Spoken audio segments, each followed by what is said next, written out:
It is a beautiful day to go out and take a walk, and that's exactly what we're doing with Mary Hance Miss Cheap today. You got some free entertainment for us. Well, this is the Nashville Greenway Day. I mean, we've got 100 miles of greenways in Nashville. In 1993, there were no greenways. So these have all been added, and they're like linear parks that go all through town, and they're great for just walking or biking or just getting out with a friend or taking your dog for a walk or whatever. Well, this is one of the greenways I've never been to before, and I don't know why I've missed it. Well, this is the Cumberland River Pedestrian Bridge, and this is one of the prettiest greenways, I think, that in the whole system, because it connects the Shelby Bottoms Greenway with the one that goes to the Percy Priest Dam. So you have this beautiful view of the river. It's a beautiful bridge for pictures. It's just perfect to me. It really is. There are so many others that show you different kinds of scenery all over the Nashville area. Well, the thing about them is almost all of them, it is almost 100 miles, and they're like linear parks, and they go with, I think there's 9,000 acres that's been captured with this. But most of them are in some sort of waterway. So you either have the Cumberland River or maybe Mill Creek or Richland Creek and all the way to the dam. So, there's a water feature on these greenways, but it's the kind of thing that is great to come out with a family. It's a great place to learn to ride a bike, for your kids to learn to ride a bike. It's the perfect thing with this pandemic. They say a lot more people are taking advantage of the greenways. So how do you find out where the greenways are and what the paths are? Well, the greenways are part of the Metro Park system, and then they have a friends group called Greenways for Nashville. So if you go to greenwaysfornashville.org, it's a supportive group that advocates for the greenways. But you can go there, and there are trail maps. There's a whole city map, and there's even an app that you can load onto your phone, so sort of a pop-up thing where you can see the maps to any of the greenways on the go. So it's easy to find, and they don't all link up like this one does. So you need to look at those maps to be sure you set it before you set out. But you could go, on a 10-minute walk, or you could go miles and miles and miles. There's so much to see here at this particular one, as there is at every greenway. Right, they all have some extra elements. Like this one does have the skate park. There are playgrounds on a lot of these. There are just a lot of things for people to do along the way.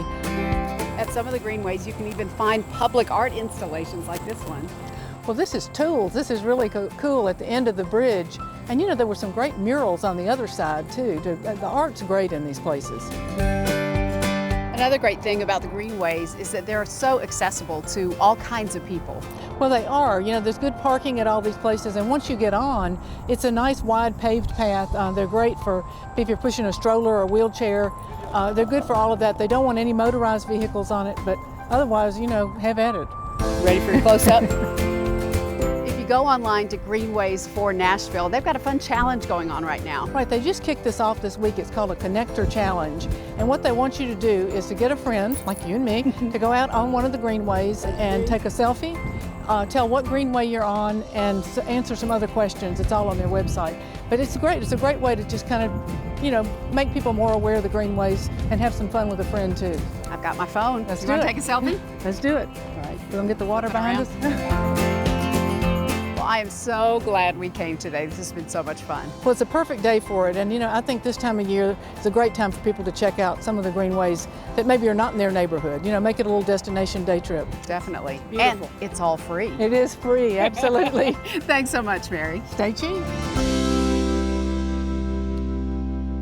Still to come on Talk of the Town, tips for getting your backyard water feature ready for fall and winter. And a rare occurrence is happening at the Nashville Zoo, how you can witness and smell it. This began when I was 8 years old, standing on a bucket or a stool trying to reach into the pot of gumbo. And my grandma was like, "Girl, you're gonna fall into that pot." But I didn't care because I needed to be part of the process. I am Miss June with Miss June's Gumbo and Greens. We are open, y'all. We have 7 different gumbos, but one of my favorites is what I call the surf and turf. And that's where we have meats in this gumbo. Every meat you can imagine on land or sea. We're out in the streets, in the community. You may see Big Blue, as I call her, which is my tent. We're at the East Nashville Farmers Market. We could also now go into the households in the heat and serve format. After you put it in the boiling water, it's melted, it's fully cooked, and you just pour it into your pot and serve. In regards to COVID, when we are producing, We manufacture in a commercial kitchen. We make sure that during our production that everyone wears masks, and we of course still adhere to our state of Tennessee Department of Agriculture guidelines. We also offer contact-free delivery. We have online orders available. We now offer catering services to your home or to your business. Due to my veteran affiliation, a portion of all sales are donated to the Wounded Warrior Project.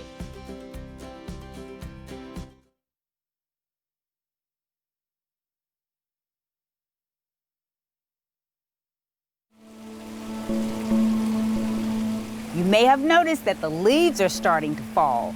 For people with outdoor water ponds, it's a fall-friendly reminder that it's time to do some work. We're back at JVI Secret Gardens with Derek Johnson. And Derek, as much as I love hearing all of this peaceful sound, there's a little bit of work that needs to go into this. It's time for the fall shutdowns. The fish are going to go dormant as the water temperature goes down. Basically 50 degrees is kind of what we want to watch. So you just take a pond thermometer, measure the water temp, and as that happens, this is when we want to stop feeding the fish. Because their metabolism's slowing down, they'll eat. They love to eat. They're just going to keep on going regardless of temperature, so we have to stop feeding them because it's just better for their systems. The other maintenance, the aquatic plants. It's time to start cutting back your aquatic plants. Really, really simple, like the iris here. You just want to go back, cut these guys back. Always cut a little bit above water level though, because if you cut below, then the water could seep down in the plant and actually can cause it to rot. So as we start cutting the plants back, now we're preparing for the pond netting. You got your crew all set up, they've got the stakes in, they're getting the netting ready. Talk about the process. Yes, so if you were to hire services, the team will come out. We got the stakes in, we got the hoops in, that tent style, and we drape the net over the top. And the idea of this is to keep it really taut so that when the leaves come down, they shed to the sides. Because traditionally, when you drape it across the pond without the hoops, it settles down into the water. So this lets it shed off. And it actually really looks neat and clean. I know, you still get to enjoy your beautiful water pond and all the cute little fish. It's just beautiful this way even. Exactly. What helps tremendously is having a mechanical skimmer. So as the leaves fall down onto the surface of the pond, you got this guy here, which is a faux lid, and underneath here is our skimmer setup. You can see it's drawing the leaves into the water. So if we take a few leaves, it just pulls it right in. And then this is actually a basket so that you can pull this basket out. Just have your little bucket on the side, take all the leaves out. You can actually pull them out by hand if you want. So that helps skim all of the leaves off the top of the water. The reason we want to do this is to keep all that organic matter from settling to the bottom of the pond. As you can see on our waterfalls up here, some of the algae's built up over the season. So this is a good time to shut the system down, pressure wash all that off. We also have some filter pads that need to be cleaned. So you just take those out. We don't ever want to wash those off with chlorinated water because it'll kill the ecosystem that's actually living in those filter pads. So a neat little trick is to take the pad out. Like you could even on this destination stone we have, you could slap that pad on there a few times. It knocks all that heavy debris off and you put it right back in. This is where we get into our maintenance services, where we can shut your pond completely down, we can drain it, we can clean the whole system. But if it doesn't have to need like a complete cleaning, we can just clean your skimmer setup. We'll drain it, clean the pads, check the pump, shop back all of that out, and we'll do the same thing to the biofalls up here. So it's really like a partial cleaning.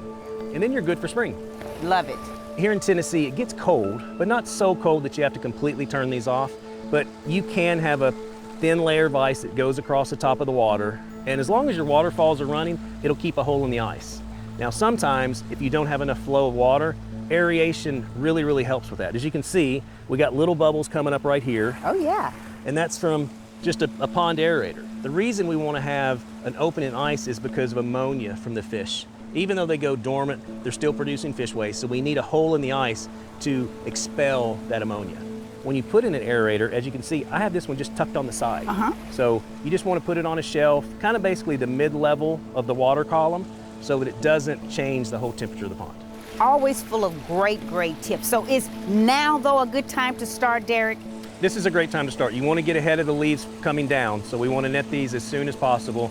And you can come here, we have the supplies here. You can also contact us and we can come and provide that service for you. Fantastic. Well, we'll make sure we put all the information for JVI Secret Gardens on our website at newschannel5.com. There's an attraction at the Nashville Zoo that you've got to see. It's actually a flower with a very distinct odor that tends to overshadow its beauty and uniqueness. You might say the flower's name is a dead giveaway. It's called a corpse flower. It's one of the largest flowers in the world, but its biggest claim to fame is it stinks. We're looking at a live shot of it right now from the zoo's camera on their website. The flower only blooms once every 8 to 10 years. The bloom only lasts a few days, emitting an odor similar to rotting flesh. Now that the flower is bloomed, it looks like it's starting to wilt. You can watch the progress on the zoo's website. Or you can head on over to the Nashville Zoo and see it or smell it for yourself. Coming up next on Talk of the Town, his voice filled the radio waves in the 80s and 90s. Find out about the new music being released a year after the passing of country great Earl Thomas Conley. This portion of Talk of the Town is sponsored by Electronic Express.